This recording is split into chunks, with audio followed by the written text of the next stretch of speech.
Hoş bulduk, hoş bulduk. Bilal Özcan gibi duayen bir gazeteciyle yine yeniden canlı yayında olmak çok güzel. Bütün takipçilerine, Bilal Özcan TV izleyicilerine sevgi ve saygılarımı, selamlarımı iletiyorum. Bak ne diyor Çiğdem? Ay Onur Bey çok özledik diyor. Hep seni sayıklıyordu Çiğdem. Hep yazıyordu Çok bana. selamlar Çiğdem Hanım'a da benden. Evet. Artık her çarşamba yapıyoruz. Çarşamba günleri hiçbir sorunum olmuyor. İşte stüdyo çalışması ile ilgili olsun, diğer işlerle ilgili olsun. Rahat rahat Bilal Özcan'la sizlerin karşısında oluyoruz efendim. Belki daha sonra artıracağız ama. Tabii stüdyo İşler çalışmaları yolunda. bitince çok rahat oluyorum o zaman günlerim Bilal abicim. Yine bir gün daha koyarız tabii ki. Zora evet. Zora diyor ki merhaba İspanya'dan selamlar diyor. Merhaba Zora. Simon Ennet merhaba. Meryem YouTuber merhaba. 17 Kalina. Denizcan Afra ile Mert hala sevgili mi diyor. Afra ile Mert hala sevgili. Sıla Deveci ve Afra ile Mert'le ilgili de Onur Akay e, ilginç bir haber anlatacak arkadaşlar. Çiğdem Aslan Argun, Onur Bey günlerdir yok. Lütfen bunu telafi etsin. Lütfen etsin, etsin, etsin, etsin. Evet anlatacağım. Bilal Özcan TV'de hepsini anlatacağız bugün.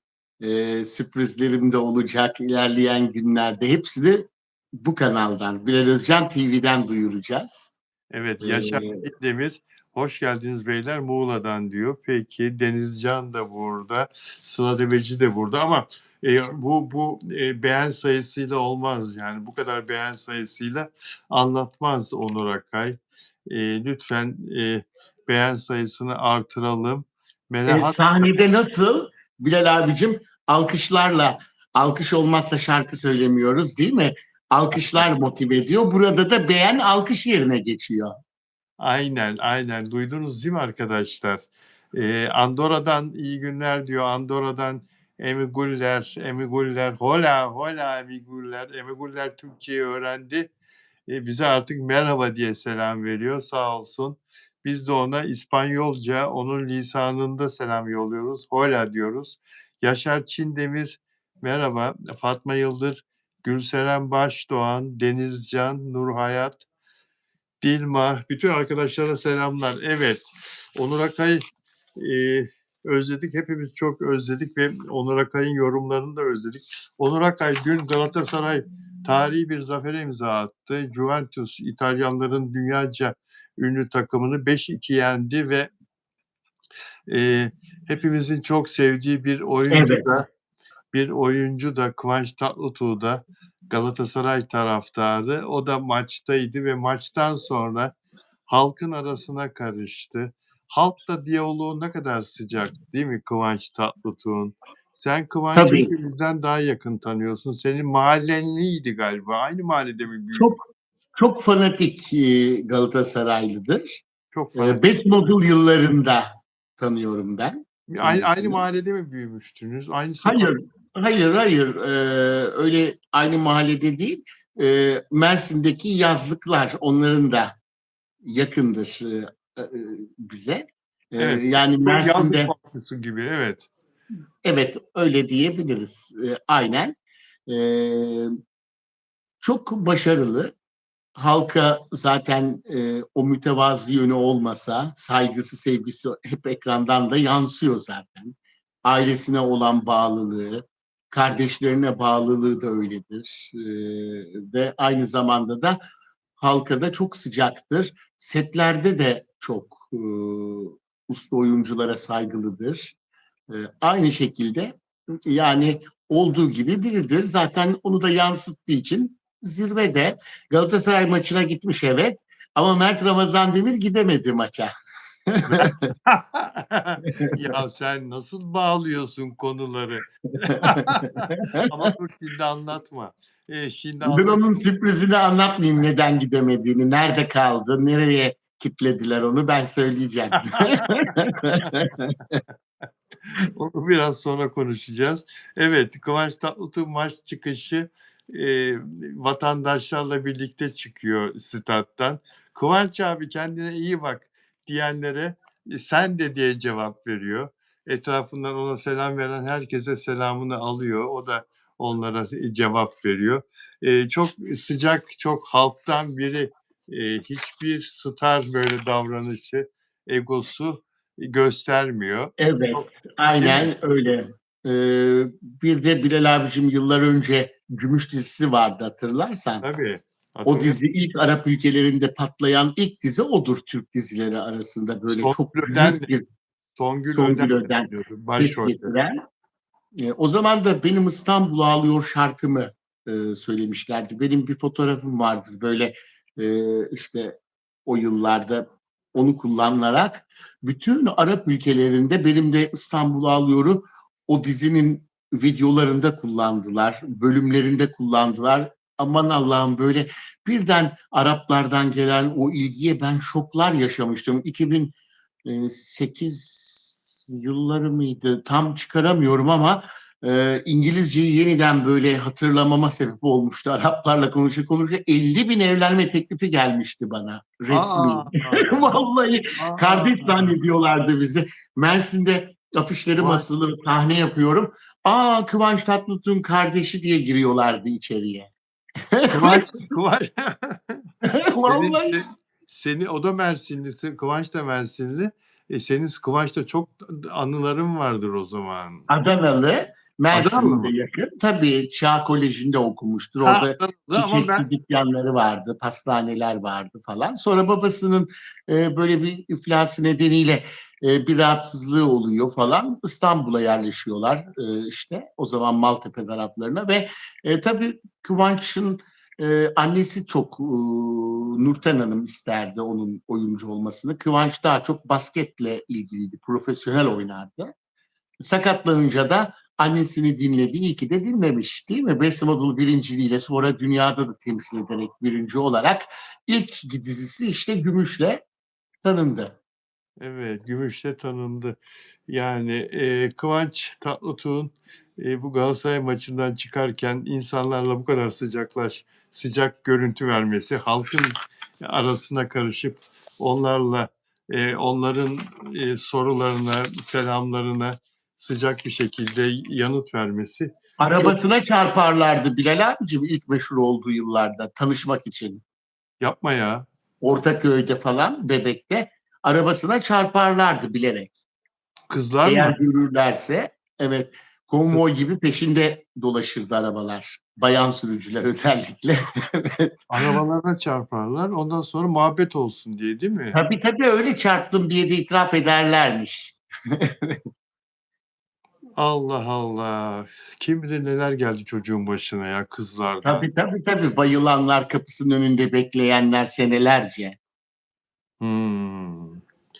Zor ya, yakışıklı olmak da zor. Yakışıklı olmak. Tabii. İşte Bilal abicim ona o yakışıklılığın yanı sıra yakışıklılık tabii Besimoğlu'na şöhreti getirdi, oyunculuğa adım attı ama oyunculuk eğitimini de aldı. Kültür Üniversitesi'ni kazandı. Orada eğitim aldı. E, Yine usta oyuncularla çalıştı. Okan Bayülgen ona çok ders vermiştir, eğitim vermiştir. Bunun gibi e, yani eğitime de önem verdiği için de çalışmalar yaptığı için de bunun gibi zirveye çıktı.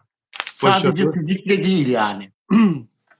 başarısı çalışmayla da tabii, Tabii. çalışma sayesinde de. Evet, onu. Şöhretini de doğru düzgün yönetti. Parasını da öyle, yatırımlarını da iyi yapan biridir. Hımm. Onur Akay'ın özel istihbaratı biraz sonra konuşacağız. Mert Ramazan Demir ve Afra Saraçoğlu aşkıyla ilgili arkadaşlar. Bu Bir arada Metin Akpınar'a da darbe üstüne darbe.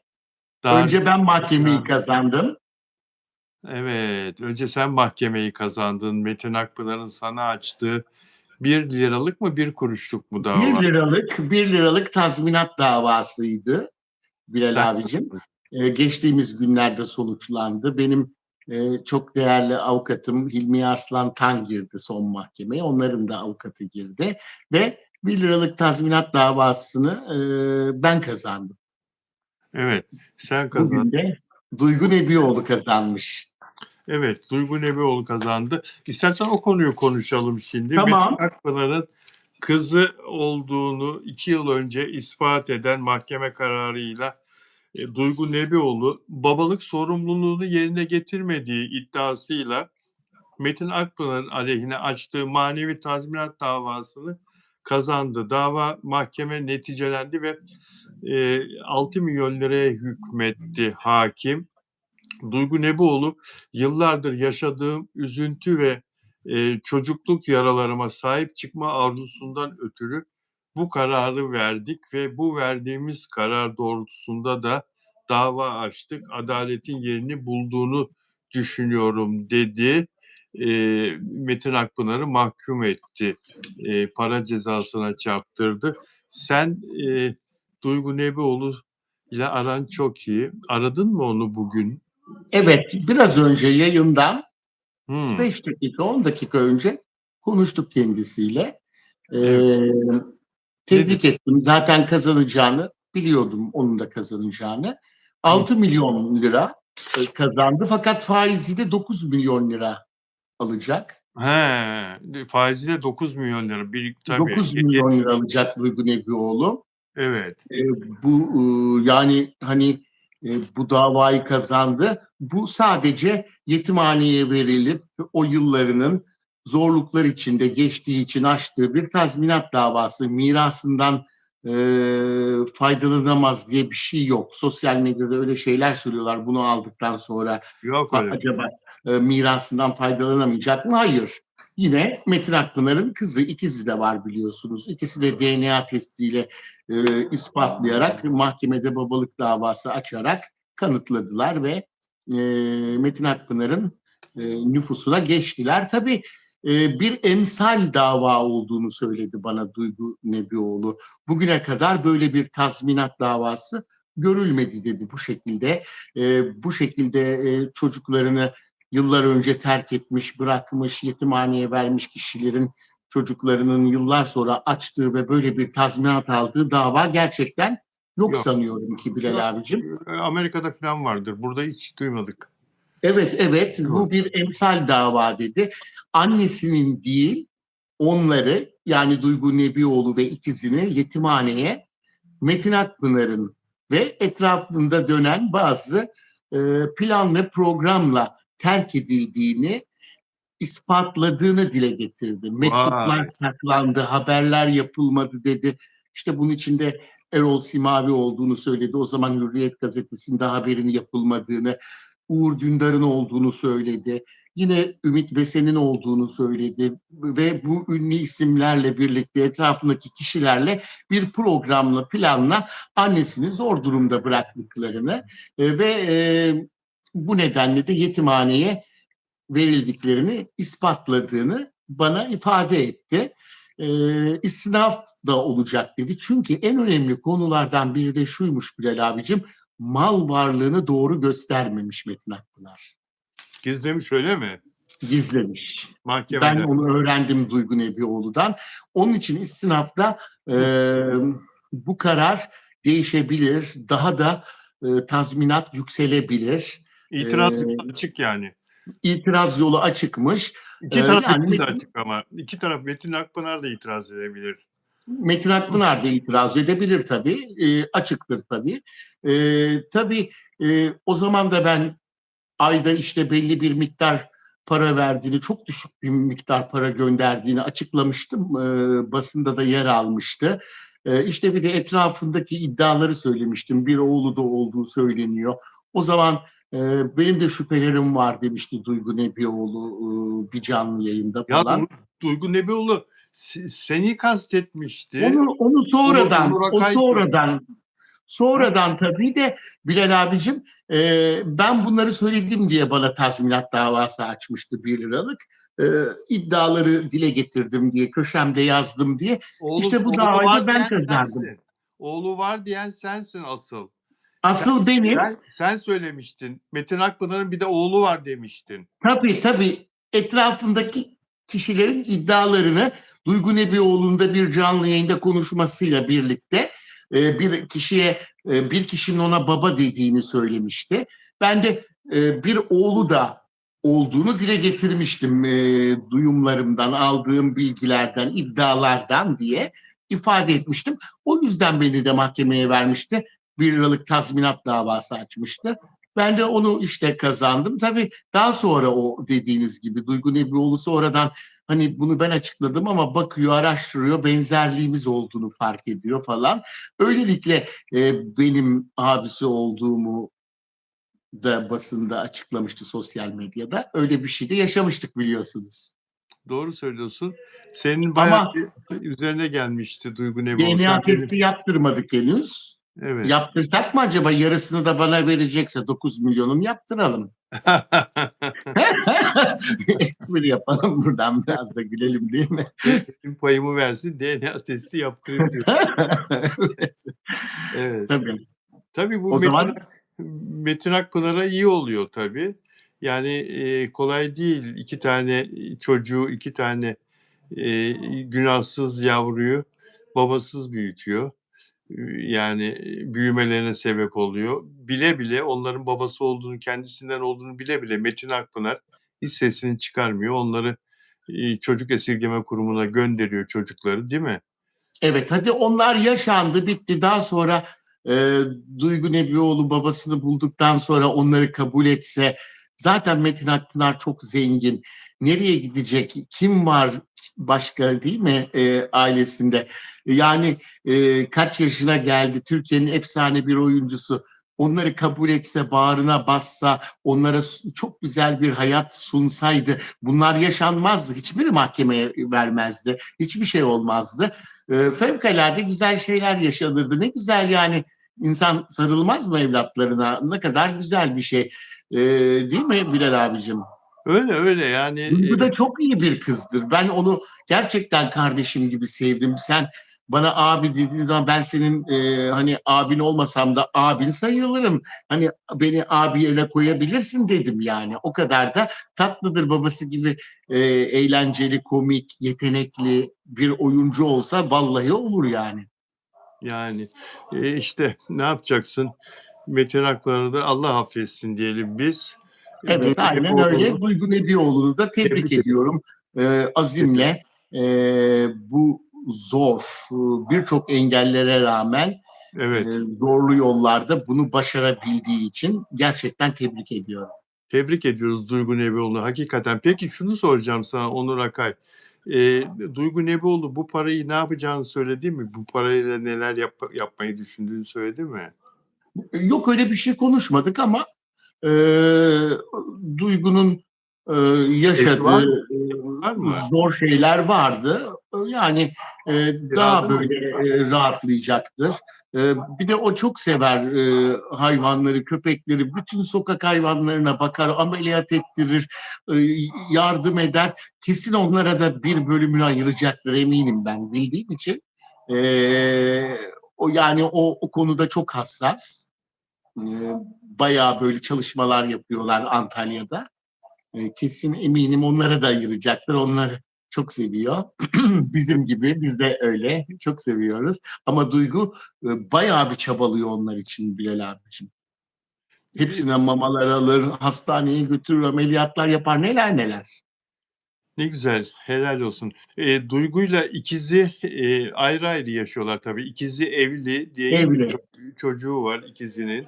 Evet. Kocasıyla yaşıyor. Duygu yalnız mı yaşıyor yoksa, bir akraba filan yanında mı biliyor musun? Ailesiyle, yani onları büyüten Öyle mi? Onlarla annesi ve babasıyla, evet, Heh, ailesiyle yaşıyor. anladım. Şunu da merak ediyorum şimdi.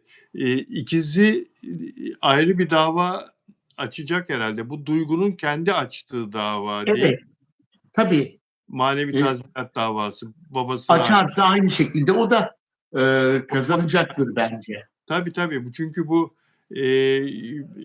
kazanılmış bir dava var ortada. Şeyden döndükten sonra, yüksek mahkemeden, o aşamada geçtikten sonra ikisi de dava açarsa daha kolay olur onun için. Tabii kesinleşmiş bir Kesinleşmiş emsal olur, olacak önünde. iptal olacak. Mutlaka açacaktır. Ben onu da bir sorarım Duygu'ya. Onu sormadım.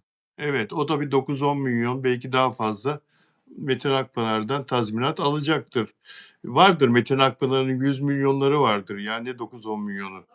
Tabii bu 9 milyon lira alınca artık 9 milyon liraya yani zor bir ev alıyorsun değil mi Bilal abicim? Öyle aldın da zengin oldun gibi bir şey değil ki yani. Değil, E, değil. Değil, değil. tabii 200 bin dolar. 200 bin dolar. 9 milyon lira yaklaşık. Yani tabii. dediğin gibi bir ev İstanbul'da istediğin semtte bir ev alamazsın. Mümkün değil. Yani işte Ancak e, yani şehrin kenar semtlerinde bir oturabileceğin bir ev alabilirsin 9 milyon tabii. liraya. 3 oda. Tabii ama bir baba olarak Metin Akpınar'ın onlara evini alması lazımdı, arabasını alması Tabii canım. lazımdı, hesaplarına para koyması lazımdı. Rahat o kadar yıllarca zorluklar yaşamışlar. Neler neler yetimhanede. Sağlık problemleri olmuş orada yaşadıkları süreçte. Tabii zorluklar olduğu için sağlığını da etkilemiş Duygu'nun. Ondan dolayı da bunun bedeli bu değil yani. Daha büyük olması lazım. Metin Akpınar son derece eli sıkı bir insandır deniliyor ve kazancını da çok iyi kullanmıştır, biriktirmiştir, kendine Tabii. yatırımlar yapmıştır. Zeki Alasya ile ikisi beraber yıllarca oynadılar. Yaklaşık 30-35 sene birlikte sanat yaptılar. Belki daha Aynı parayı kazandılar. aynı parayı kazandılar. Zeki Alasya battı. Mesela o bir kere anlatmıştım ama yine anlatayım. Seyirci değişiyor çünkü. Boğaz'da bir balık restoranı açmıştı Zeki Alasya. Gönlü çok zengin olduğu için eş, dost, tanıdık, arkadaş filan geldiği zaman hesap almazdı Zeki Alasya. Ya tabii. Tabii. Masalarda hesap Sanatçılarda var. almaz. Tabii bu çok büyük bir yanlış. Esnaflıkta böyle bir şey olmaz. Olursa Ben gazino batarsın. açsam hesaplar benden derim üçüncü şarkıdan sonra. Batarsın. Nitekim Tabii. Zeki Alasya'da battı ve borca girdi. Bankalardan kredi falan aldı. Battı bankalar kapısında. Ondan sonra hacizler falan geliyor. Metin Akpınar'a gitti. Metin Akpınar'da para olduğunu biliyor. Metin Akpınar demiş ki ya Metin banka sıkıştırıyor. Şu kadar paraya ihtiyacım var. Ver ben sana sonra öderim. Borç arkadaşım borç istiyorum senden. Demiş ki ya ne borcu demiş ya. Biz seninle demiş ikimiz aynı parayı kazandık demiş. Yani ben tuttum parayı. Sen sen de tutsaydın demiş. Niye tutmadın paranı demiş. Ödeyemem, veremem kusura bakma demiş Metin Akpınar. Düşün kardeş gibiler yani. Hiç destek olmamış Yani arkadaşına, hiç destek olmamış arkadaşına. zaten bir dönem aralarının bozulduğu, ayrıldıkları Burada falan olmuştu. Bu evet nedenle işte. Değil buradan mi? buradan küsmüştü Zeki Tabii. Alasya. Zeki Alasya çok duygusal da bir insandı. Çok. Ortaköy'de görürdüm Ya, kendisini. çok melek Mütevazı, tatlı, çok değerli bir oyuncu, bir sanatçı. Mimikleri de muhteşemdi. Metin Akpınar da çok değerli bir tabii oyuncu. sanatçı olarak Muhteşem. İkisi de efsane. Yani tabii Metin Akpınar'ın sesi de güzeldir. Türk sanat müziği de söyler. evet, Yıllar önce de bir arada olmuştuk. Kasetimi hediye etmiştim ve mahallenin muhtarlarının gecesinde ben de rol aldığım için mahallenin muhtarlarında evet. kendisi de gelmişti. İşte şarkılar söylemiştik falan. Yani öyle Bilal abicim. Sevgili Onur Akay, Afra Saraçoğlu, Mert Ramazan Demir'le ilgili anlatacaklarını arkadaşlarımız kadar ben de çok merakla bekliyorum. Sen de onlarla ilgili özel bilgiler olduğunu biliyorum. Biraz sonra o konuyu konuşacağız. Ya bu Aynı Yağmur Altında dizisi Hülya Avşar'ın Evet. oynadığı dizide bu domuz sahnesi, domuz eti sahnesi, sofraya domuz eti getirilir mi ya? Sofraya domuz eti, yani Müslüman ülkeyiz. Ramazan, yarın Ramazan'a giriyoruz. Yani böyle ve pazartesi akşamı, dün akşam salı, ondan önceki akşam yayınlanan bölümde sofrada bir açılıyor yemek tepsisi kapağı. Sana diyor domuz eti getirdim diyor. Sofya'ya domuz eti yaptırdım diyor. Rosa karakterine. Evet. Yani ne diyorsun bu konuda?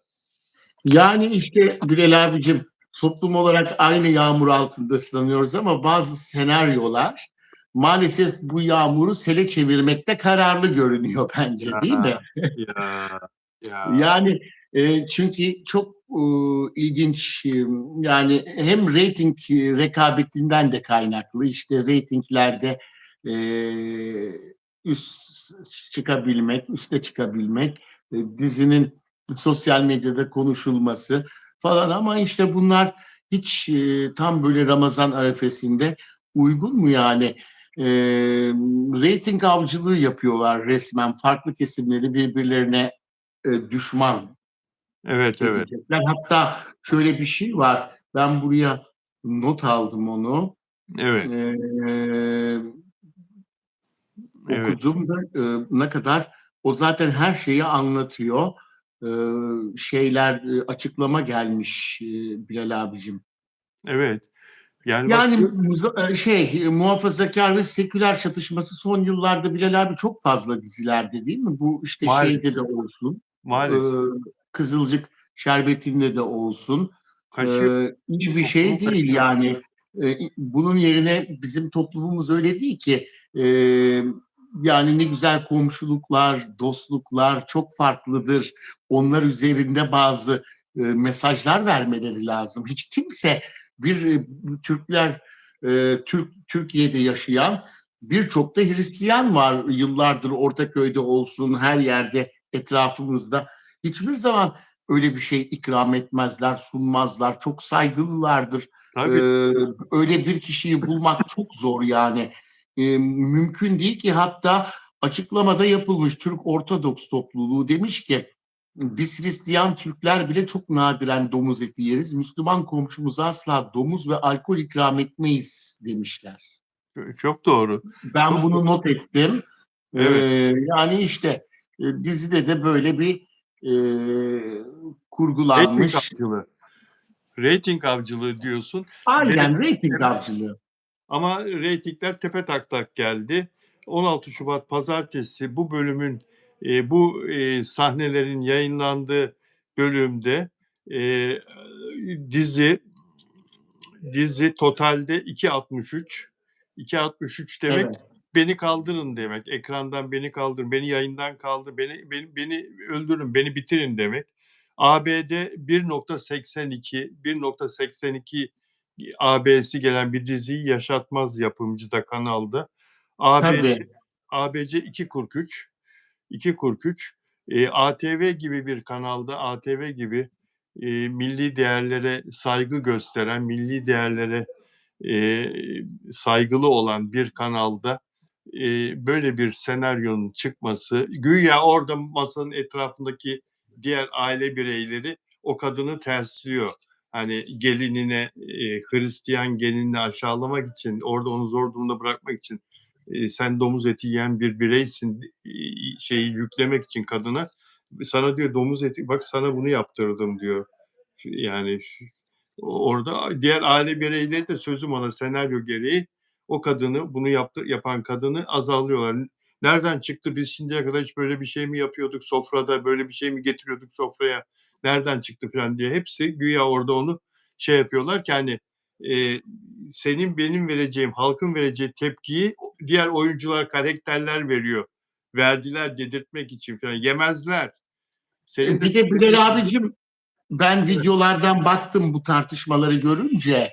evet, Ee, O kadın, yani bu işte e, gelini için, yani gelini evet, olacak Rosa için yapıyor bunu. evet, Diğerlerinin de önüne bilerek koyuyor. evet. Fakat kendi kızı Rosa'nın da aşık olduğu o sarışın karakteri canlandıran oyuncuya, diğer kendi kızı da aşık.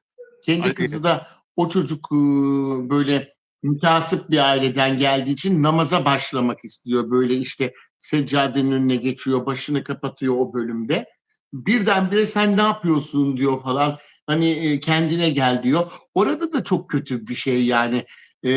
Orada da hata var. Bu nasıl bir doğru. senaryodur bilmiyorum. Tam böyle Ramazan gününde, değil mi? Zaten bu muhafazakar seküler çatışması, ne bileyim, teması artık o kadar böyle bir kötü oldu ki Bilal abicim, sığ ve klişe hale geldi. İnsanlar hemen bu kurgunun yapaylığını anlamaya başladılar. Çok doğru söylüyorsun. ATV'de yayınlanan bir dizi olmasaydı bu, ben inanıyorum ki Rütük filan Evet, bugün bir açıklama yapardı, Rütük filan. değil mi? Bugün bu dizinin ipi çekilirdi, bir Tabii. şekilde ama ATV'nin, şeyi olduğu için kendi içinde halletmesi bekleniyor bu işi. Bu diziyi sessizce, kaldırırlar. Zaten reyting berbat. Berbat reyting. Zaten halk tepkisini göstermiş. İzlememişler. Pazartesi günü bir de yani maç filan da var denilemez. Maçtan bir gün önce. İlk bölüm de zaten kötü Evet, geldi. evet, evet. Onur ilk bölüm de zaten düşük geldi. 3-12 Şimdi ben de bakıyorum ilk bölüm reytinglere, çok düşük.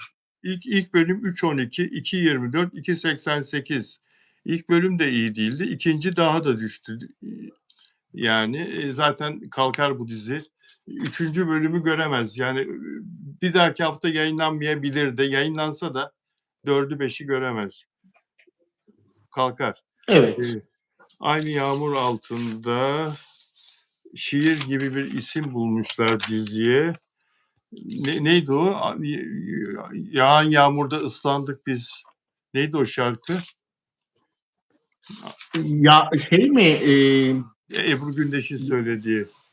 Ha, evet, Aynı yağmur evet, altında. Yani o şarkı sözü gibi bir şey, dizi ismi. evet. Onun gibi bazen şarkılardan da alıyorlar zaten dizi Alıyorlar. isimlerini. Her Eskiden de her şarkıya bir sinema filmi çekilirdi ya Bilal abicim. Ya ne güzel günlerdi o günler be. Değil mi? Türk Ne güzel. sineması Yeşilçam dönemini yaşarken Veda Buse'si patlıyor mesela. Veda Buse'si filmi senede bir gün patlıyor. Senede bir günün filmi. Bir Demet Yasemin'in filmi. Her şarkının hemen hemen filmi vardır. Değil mi? Ne güzeldi onlar. Bir de şeyin Deh deh Tabii. dül deh deh düldül Zeki Müren hatırlıyor musun onu? Ay, faytonunu söylüyor Zeki Müren. Fayton şak vuruyor. O bir yandan da Deh deh düldül şarkısını söylüyor. Eee, Çok iyi hatırlıyorum Bilal abicim. Siyah beyazdı galiba o filmde. 50'li yıllarda Zeki Müren'in Tabii pesler ilk falan var böyle. Evet, Zeki Müren'in ilk şöhret olduğu yıllarda, ilk filmlerinde. Şimdi İstanbul Türkçesiyle biraz böyle makyajlı bir kadına aşık olması da birazcık ilginç duruyordu. Ya, ya. Evet, bir hafif makyajlı Zeki Müren. Eee, Evet, Allah rahmet tırnaklar eylesin. manikürlü. Ya, Allah rahmet eylesin. Yapıcıyız aşkım deyince Tabii o zaman siyah beyaz televizyon ve her şehirde yok. Ankara'ya yayın yapabiliyor, İstanbul'a yayın yapabiliyor, o kadar. Türkan Şoray'la Tabii. Türkan Şoray'la uçakta durdurun uçağı sağda inecek var diyorlar. Tabii, tabii. Tabii, o zaman televizyon dediğim gibi yok. Haftada 2 gün TRT siyah beyaz saat 20'den sonra televizyon başlıyor. İstiklal Marşı'yla açılıyor yayın. 24'te de İstiklal Marşı'yla bitiyor yayın. Herkes sinemalara gidiyor. Kadınlar Tabii. özellikle ev hanımları, ilk sinemalara gidiyor. O yüzden Yeşilçam filmleri, Türk filmleri sinemalarda kapalı gişe oynuyor. Beni de annem elimden tutar götürürdü o 70'li yıllarda. Yazlık 90 sinemalara ben bile yetiştim. 90'ların Yetiştin başında değil mi? devam ediyordu. Yazlık sinemalar çok güzeldi. Yani, filmler de çok güzeldi. İlgiyle izliyorum. Tabii.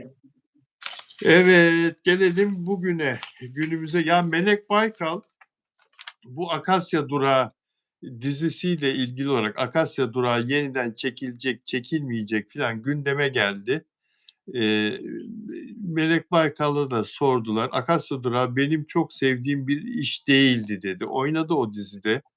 Kısa süre rol Evet. alıp Kısa süre rol alıp Türker abiden affımı istemiştim. Türker İnanoğlu yapımcısıydı. Allah rahmet eylesin.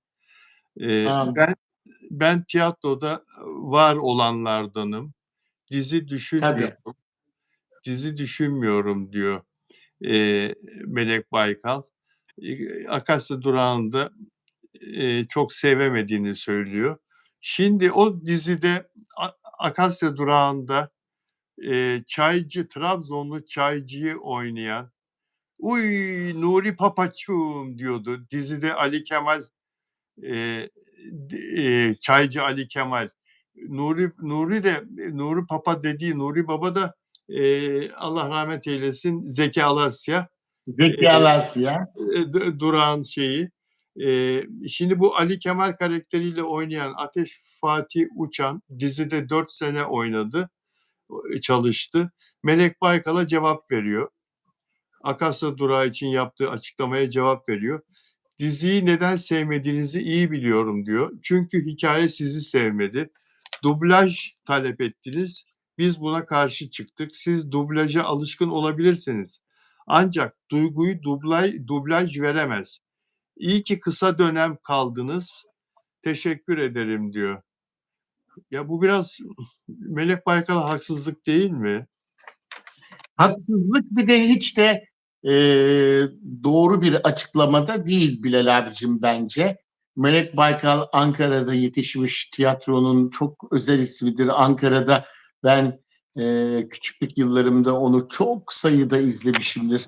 İnanılmaz bir oyuncudur. Duyguyu o zaten kendisi mimikleriyle veriyor, yansıtıyor.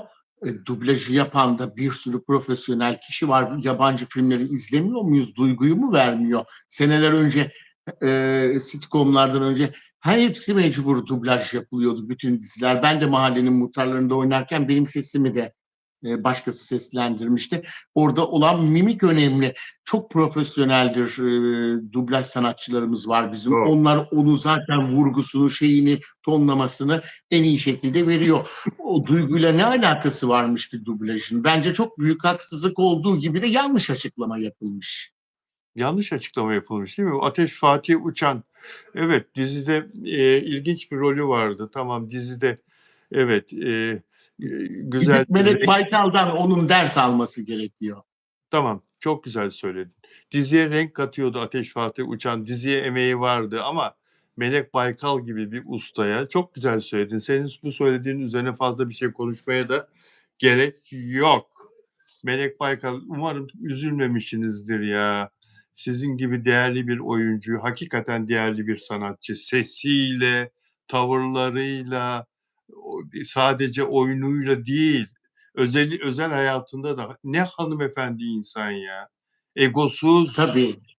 egosuz, herkesle, yakın olmaya çalışan, kendisine sevgi gösteren, ilgi gösteren, herkese vakit ayırmaya çalışan filan böyle bir sanatçı ya. Onun için böyle konuşulur mu? Hayret, değil mi? Ben Belki de şaşırdım yani. öne çıkmak istedi herhâlde Ateş Fatih Uçan. Konuşulmak istedi herhâlde. Evet, başardı da. Konuştuk işte Bilal abicim. Başardı, ne yazık ki başardı. Evet, başardı. Beren Saat, senle biz yayın yapmadığımız günde, Beren Saat bir, single çıkardı, bir şarkı çıkardı. Arkasından, Evet. albüm de gelecek. Sen bir müzik insanı olarak nasıl buldun Beren Saat'in bu çalışmasını Onur Akay? Şimdi Bilal abicim, tabii ki herkesin bir sanatçının başka kolları deneyebilir, denemesi e, doğaldır son derece ve tiyatrocularda genelde özellikle konservatuvar bitirmiş tiyatrocularda ses de olur. Çok da güzel şarkı da söylerler. Kulakları da iyi olur. Zaten konservatuvar sınavına girerken bir tirat yanı sıra şiir de okuturlar ve şarkı da söyletip kulağa da bakarlar piyanoda. Yani tiyatro sınavı da neredeyse bizim gibi şarkı söylemeseler de girerken musiki bölümüne, ama onların da kulağına bakarlar ve bizimle birlikte solfej dersi görürler, ses eğitimi dersi görürler. Çünkü diyaframı kullanmak onlarda da çok önemli. Artikülasyon için, diksiyon için. Diksiyon görürler. Ve sesleri gerçekten kulağa da iyi seçildiği için tiyatroculardan iyi ses çıkar. Ama Beren Saat'in vallahi bu konuda ben 10 yıllık konservatuvar eğitimimle çok zayıf buldum bu çalışmasını. Yani Beren Saat bunu yan proje olarak görmeli. Öyle kalmalı bence. Yapabilir tabii, bir hatıra albümü de çıkarabilir ama kesinlikle ben bu işin onunla olmayacağını düşünüyorum. Gırtlak yapısı olsun, ses tınısı olsun, gücü, şiddeti yok yani seste. Hiçbir şey bulamadım, böyle bir renk bulamadım. İşte Kenan Doğulu'nun tabii desteğiyle ancak bu kadar olmuş yani. Kenan Doğulu gibi bir müzisyen, besteci, her konuda bilgilidir. Behiye Aksoy'a çok sesi benzeyen bir oyuncumuz vardı bizim. Eskiden gerçi bütün sinema sanatçıları da sesi olmasa da sahneye yöneldiler ama o zaman gazinodan para kazanmak içindi. Gazino çok iyi para veriyordu. Solist altında çıkıyorlardı. Bazıları solist de oldu. Mesela Nebahat Çehre çok güzel bir şey demiş. Kulağa zaman içinde alışacak demiş. O da doğru. Zaman içinde çok bir şeyi sunarlarsa alışıyor da insanın kulağı. Bilal abicim, dinleye dinleye sesinin de tonunu beğeniyorsun. Bizlerin kulağı için diyor değil mi? Kulaklar alışacak zamanla. Evet, evet, kulaklar Beren Saat'e zamanla alışır. Biraz daha dinleyin diyor. Zaman içinde alışacaktır. Daha yeni diyor. İşte harika demiyor ama o bile fark etmiş ki ona küçük beyiye derlerdi gazinoya çıktığında Nebahat Çehre'ye. Nebahat Çok güzel Çehre, sesi vardı. Küçük Behiye, Behiye Aksoy'dan dolayı, ünlü solist Behiye Aksoy'dan Ünlü dolayı. astrolist tabii. Küçük Bey'e derlerdi. Tadı da gerçekten güzeldir. Bir Nebahat Çehre'nin videosunu izlesinler, şaşırırlar. Nebahat Çehre, evet. Yani gazinolar o zamanlar televizyon yok tabii. Sinemalardaki ünlü sanatçıların albenisinden, şöhretinden faydalanmak Evet, için evet. onları sahneye çıkarırlardı. Büyük paralar verirlerdi. Doğru söylüyorsun. Öyle furya vardı. Hatta Engin Çağlar, Allah rahmet eylesin. Biz Engin abiyle sürekli Çiçek Pasajı'nda otururduk. Filmsan'dan çıkıp, Filmsan başkanlığını uzun süre yapmıştı. Fasıllar yapar, yanımıza keman, kanun çağırırız, şarkılar söyleriz. Ben Engin'de yavaş yavaşla başlardım. O anlatırdı. Ona da çok para vermişler. Bir tek ben kabul etmedim. Birkaç kişi kabul etmedi. Diğer herkes o yüklü parayı kabul etti diyor. Sesi de olmasa çıktılar sahneye diyor. Nerede? Göksel Ersoy çıktı, İzzet Günay çıktı. Eduzun çıkmadı galiba. Eduzun'u Bir de o çıkmadı herhalde. Ben de onu hatırlamıyorum. hatırlamıyorum. Ayhan Işık dahi çıkmıştı galiba değil mi? Ayhan Işık da Tabii, Ayhan tabii. Işık da çıkmıştı. Hepsi. Türkan Rahmetli oldu. Şoray da çıktı zaten. Yani Hülya Koçyiğit çıktı, Fatma Girik Çıktı. çıktı. Filiz Akın bayağı iyiydi sahnede, Filiz Akın. Evet, Bayağı evet, evet. iyiydi. Hem güzeller, hem şöhretleri büyük, hem de biraz da sesi oldu mu. Ama bak, yine de hiçbiri, hangisi kalabildi? Kalamadı. Bir Hülya Avşar götürebildi. Hülya Avşar da bu konuda kendini geliştirdi ama. Evet, kendini geliştirdi Ama tabii. şimdi Hülya Avşar gibi bir düzeyde, aslında ilk çıktığı yıllardaki bir düzeyde Beren Saat belki de geliştirir ama şimdiki teknoloji o kadar gelişti ki Bilal abicim, bozuk sesi bile düzeltiyorlar. E, Yani bilmiyorum, bu teknolojide bile bu kadarsa düşünün gerisini. Doğru söylüyorsun. Doğru söylüyorsun canım benim. Sevgili Onur Akay. Ya bu Abi dizisi e, bu hafta da reyting kaybetti. Ama bu hafta Galatasaray maçı vardı. Bilal Özcan başka yeri izlediği için reyting düşmüş. Canım benim. Yani giderek bir inişi vardı zaten. Bu haftadan önceki hafta da bir reytingde bayağı bir düşmek olmuştu. Bak, ikinci hafta en yüksek olduğu haftaydı reytinglerde. İkinci haftası Abi dizisinin. İkinci Evet. hafta 11.03'tü total. Mesela son haftaya bakalım ne geldi total. İkinci hafta 11.03'tü. Ve 5.9 dünkü son bölümde total AB 4.94 gelmiş ya. AB 4.94'e kadar düşmüş son bölümde. Maçın olduğu gün bir Maçtan kaynaklı tabii bu ama ama Bilal abicim biraz da ondan evvelki haftada, maç olmayan haftada AB rating 2.28 puan aşağı düşmüş, biliyor musun? Bir önceki haftaya göre. işte ilk 2.28. bölümden sonra yavaş yavaş bırakanlar oluyor tabii. İşte sebebi de e, aşk olmadan olmuyor Bilal abicim işte. Biz en başta seninle hep konuştuk ya, partner e, uyumu önemli. İşte o elektrik, o Mert Ramazan Demir'le Afra Saraçoğlu'nun o kimyası o reyting rekorlarını gün haftalarca devam ettirdi. Tabii böyle sürekli vurdu, kırdı, dövüş, aksiyon nereye kadar gidecek? Silah, silah. Afra'da ben söyledim biliyorsunuz, öpüşmeyi istemiyor yani. Bunu beni yalanladı tabii. Yanaktan öptürdü. Ama Yanaktan öptürdü bir efendim, kere. Bir kere yanaktan öptürdü Kenan İmirzalıoğlu'na. yanaktan olabilir. Tabii yanakta zaten karşılaşınca sette de merhaba deyip öpüşüyorlar. Ne olacak? Yani dizide bir kere yanaktan öptürdü. Onu gördüm ve aklıma sen geldin. Yani dedim dudaktan öpüşmek yasak dedi Afra. Öptürmeyeceğim dedi Onur Akay'a. İşte Yanaktan öptürdü. Ama yanaktan bir şey olmaz diyorsun. Yanak reyting sağlamaz. yok. Yanak tabii sağlamaz. İnsanlar aşkı, o romantik, o şeyi arıyorlar. Afra Saraçoğlu daha Yalı Çapkını gibi çok özel bir efsane olacak bir kimyadan çıkmış. Ona göre bir rol, e, yani senaryo, bir partner bulmaları gerekirdi bence. Zamanla bu reytingler düşüşe geçecektir.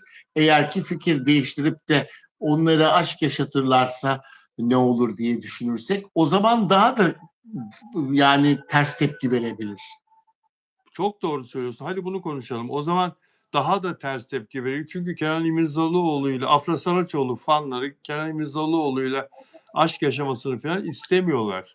İstemiyorlar. El Tabii, öpüşmesini falan hiç istemiyorlar. Sosyal medyada hep böyle yazılıyor. Ama senin söylediğin çok doğru. Biz bunu 2 ay, 3 ay evvel de söylemiştik dizi başlamadan önce. Yani bir aşk yaşanmazsa, dizide başrol oyuncuları aşk yaşamazsa insanlar, özellikle kadın seyirci, ki dizilerin çoğunluğunu kadınlar izliyor. Kadın seyirci diziye takılmaz. Yani diziyi benimsemez. Bir ilişki, bir aşk, romantizm olması lazım. Hele ki oyuncu Afra Saraçoğlu ise, Afra Saraçoğlu'nun aşk tabii. dizisinde oynatın, şu kızı oynatın, rol yazın şu kıza dedik. Kıza mecburen rol yazıyorlar Onur Akay. Kız ağlarken, hep ağlarken, dövünürken rol yazıyorlar. Çünkü dizinin özü bu, dram. Dizi zaten kavga, dövüş, intikam, işte haksızlığa uğrayan insanlar, silah, insan kaçırma. Afra'ya başka ne yazacaksın? Yazamazsın ki zaten. Böyle olunca da Tabii seyircinin ama sevdiği oyuncuyu bir de seyirci hep ağlarken, hep dövünürken de görmek istemez ya. Bir de kız her tabii, ağlama sahnesinde daha büyük oyunculuk mu gösterecek diye bekleyeceksin. Tamam işte iki bölüm önceki senaryoda ağladı, gözlerini büyüttü, şu bu filan konuştuk. Yani yine mi ağladığını konuşacağız? Yani Afra'ya oyunculuğunu göstereceği senaryolar yazmak lazım.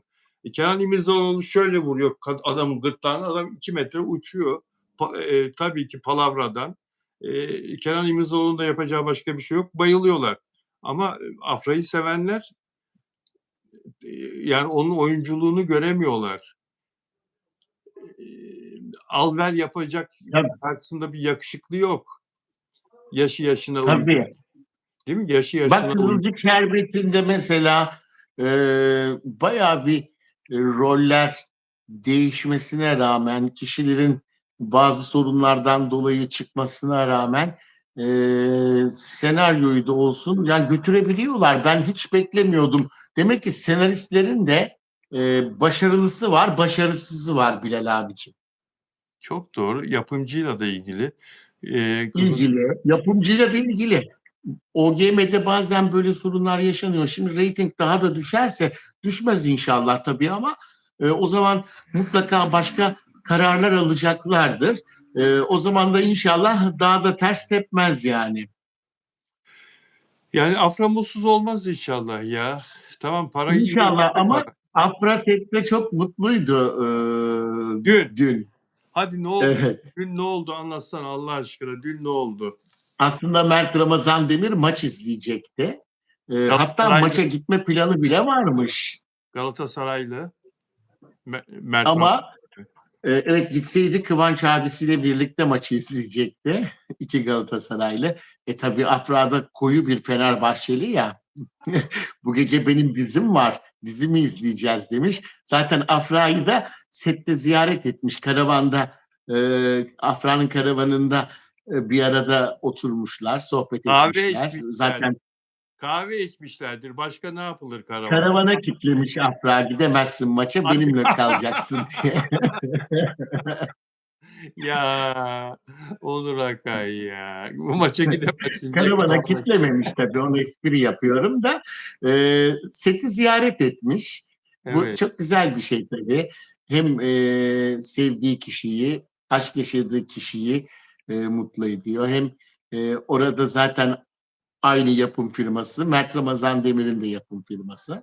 Oradaki oyuncularla, set ekibiyle tanıştığı kişiler var. Onlarla görüşüyorlar. Tabii bunu duyurmuyorlar. Ben duyurdum ama aslında duyurmamam lazımdı ama Olur mu yine de ya? Duyur. dayanamıyorum. Ben bazen duyurmadığımda çok şey var aslında biliyorlar. Ama ya yapma duyur ya. Seni çok seviyorlar izleyiciler ve çok merakla bekliyorlar. Onur Akay bize Afra ile Mert'ten haber getirsin, anlatsın diye. Sonra. Yani araları iyi değil mi? Tabii dün akşam diziyi birlikte izlemişler. Galatasaray maçını izletmemiş Allah Afra. Allah. Böyle minik minik tartışmalar olmuş. Ben bunları köşemde yazmadım. Tartışma derken hani eğlenceli tartışmalar olmuş. Evet. Ee, Ama diziyi işte birlikte izlemişler. Aşkları çok iyi bir şekilde devam ediyor. Hiçbir sorun yok. Şöyle Bilal abicim işte bak düşün yani Mert bile maçı açmak istiyor. Maç o kadar önemli bir maç zaten. Galatasaray'da büyük başarı elde etti. İşte ondan da biraz reyting düşüyor tabii. Bakalım haftaya ne olacak? Haftayı beklemek lazım reytingler için. Yani aşkları muhteşem. Buradan bütün bizi izleyen şu andaki Afram izleyicilerine bunu bir kez daha Bilal Özcan TV'de tekrarlıyorum. Aşkları muhteşem devam ediyor dedi Onur Akay. Sevindik, mutlu olduk biz de. Birbirlerine çok yakışan iki sevdiğimiz insan, iki sevdiğimiz oyuncu ve yoğun bir çalışma temposu içindeler. Mert de sete çıkacak çok yakında ve Evet. bayram sonrası da büyük bir ihtimalle onun dizisi de ekrana gelecek. Delikanlı dizisi. Zaten bize bir şey olmaz da yayınlanacak eli kulağında. Pera'da Ramazan ayında çekim başlıyormuş Bilal abicim. Ramazan'da başlıyor değil mi? Evet ben öyle bir duyum aldım. İki paket olduğu zaman da yayına girecek. Yani bayramdan sonra girerdi herhalde dediğin gibi bence de. Bayramdan sonra girer. Pera dizisi de Afra Saraçoğlu'nun yayına hazır. Onu da Yakında o da yayına girecek herhalde. Bir de şöyle bir şey diziyle yani şimdi Afra'nın tabii bu ana akımda bir projesi var ama o diziyi de yayına sokacaklarmış Disney'de. Ben öyle bir duyum aldım. evet. Yani doyacağız hem Afra Saraçoğlu oyunculuğuna hem Mert Ramazan Demir oyunculuğuna doyacağız. Ben Abi dizisinde ağlayan Afra seyretmek istemiyorum. Senaristler, yapımcı, yönetmen Afra'yı artık ağlatmayın. Ağlamasından o kızın bıkkınlık geldi hakikaten. Çok sevdiğimiz oyuncuyu da bize izletmiyorsunuz o yüzden ya. Hakikaten o yüzden yani. Neyse, Onur Akay, sevgili Onur Akay Biz seninle bir daha ne zaman yayın yapacağız? Haftaya bugün değil mi? Çarşamba. Haftaya bugün, çarşamba günü 18'de inşallah Bilal abicim. Ramazan ayı 18'de içinde olacağız. 18'de Ramazan değil. da bu gece başlıyor herhalde. Başlıyor. 18'de değil, Ramazan nedeniyle iftardan sonra yapacağız yayınları. Saat 20'de. Tabii. Saat 20'de. 20'de mi yapalım? Tabii daha 20'de. güzel olur. Herkes İftardan. iftarını Evet. yapar, biraz dinlenir. Evet. Ondan sonra da 20'de yaparız. Evet. Afra'nın dizisi gününde olmadığımız için Afra reyting kalır. Afra'nın gününde yapsaydık reytingleri düşerdi. İlki çarşamba günü. Çarşamba günü saat 20'de diyoruz ama yine o gün yaklaşırken konuşuruz seninle. O gün çarşamba günü ayın kaçı? 29'u mu? Bir bakabilir misin? Sana zahmet Hemen olsun. bakayım şuradan. Bir Çünkü saniye. Haftaya çarşamba ayın 25'i. tamam. 25'i. Galatasaray maçı var da neyse denk gelirse Öyle mi? denk gelirse ama o 23.45'te saat 23.30'da. İtalya'da olduğu için 23.30'da. Oo, çok geçmiş. O zaman bizim yayınımız biter o saate Tabii, kadar. tabii, biter. Biter, geri aldım. Tamam. Sevgili Onur, çok teşekkür ediyorum tekrar. Dostlar, Ben teşekkür ediyorum. Bilal abicim, herkese hayırlı, bereketli, güzel bir Ramazan ayı diliyorum. Tuttukları oruçlar, ettikleri dualar kabul olsun inşallah. amin. Sevgiler, saygılar, hayırlı geceler diliyorum. Afra ile Mert için de üzülmesinler. Böyle mübarek günlerde dua etsinler ki evlensinler bence. Değil mi? Sağ ol, amin. Amin diyelim. Dostlar, duyduğunuz gibi Ramazan nedeniyle yarın ve diğer, Ramazan içinde saat 20'de başlayacağız. Yayınımız saat 20'de, olacak. Dilek Şenyurt, çok teşekkür ederim, özel abonem. Görüşemedik, konuşamadık. Biraz yoğunduk, Onur Akay'la. Tekrar teşekkür ederim yayınıma renk kattığın için Dilek Şenyurt. Ve moderatörlerim Ümran Keleş'le Caner Tuzcu, sizlere de teşekkür ederim desteğinizden dolayı. Katılan tüm izleyicilerime hem dünyanın çeşitli ülkelerinden hem Türkiye'nin güzel şehirlerinden herkese çok teşekkür ediyorum. Sevgiyle kalın. Görüşmek üzere. Onurcuğum, öpüyorum. Hoşça kalın. Ben de Bilal abicim.